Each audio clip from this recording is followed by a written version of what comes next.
Is going on, my party people? So today's video is going to be a pretty quick one. It's going to be about the poll I put up the other day, and that poll was, do the Glock sticks and drums for handguns and all that have a practical purpose? Now, I forgot to write it in the original post, but in the comments I put PCCs need not apply. And the reason I say that is because a PCC has a little bit more muzzle velocity than a regular pistol. Okay, that's good, it's an advantage, but it has the length of a rifle. That is a disadvantage. A rifle, if you're going to have that length, why don't you just get a regular rifle? That way you get significantly more muzzle velocity. And if you choose to have a shotgun, well, we all know what shotguns do. They have all different plethora of ammo you can pick and choose from, so it's not even worth diving into. Now, I think a pistol handgun is better as a vehicle gun than anything else, especially if you live in a suburb or a city or whatever, because you can rapidly deploy that. If you live in a good state or you have a license or whatever, you carry it on you, you can carry it off you, like in your car, your glove box, on your person and all that. And that's fine. And that's what I recommend.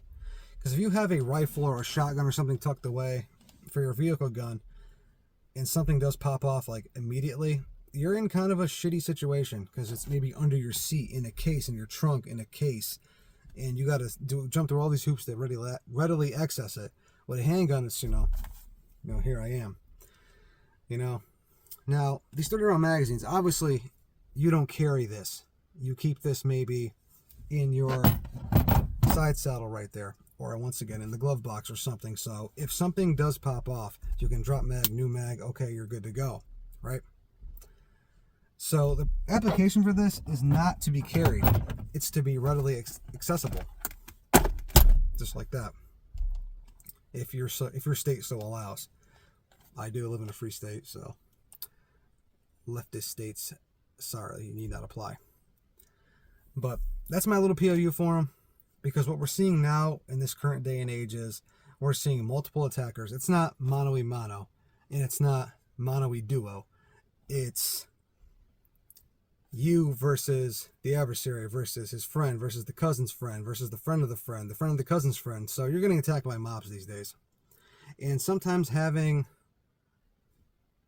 totally 10 rounds is not really such a bad thing to have. So there's that. Or like we saw in Israel, where people were getting dragged out of their homes or simply ended in their homes by guys. Those guys were rolling deep. Those guys had AKs, RPKs, PKMs, all that fun stuff.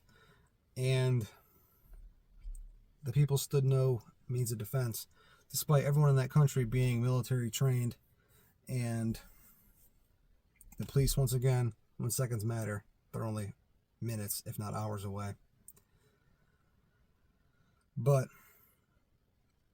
once again, if you live outside of a leftist city, the odds of you needing something like that is minuscule at best. I still think it's better to be prepared than to be caught without said preparation. Of course, be legal about it, guys. Everyone knows that since the gun owners, us, we're on constant trial by the public. Doesn't matter. You will always be viewed as the bad guy, especially in a major city. Especially in a leftist major city. Anyway, that's my little POU. They are great for truck firearms. A great personal defense option. Anyway, go forth, do great things, stay out of trouble, and God fucking speed. Deuces.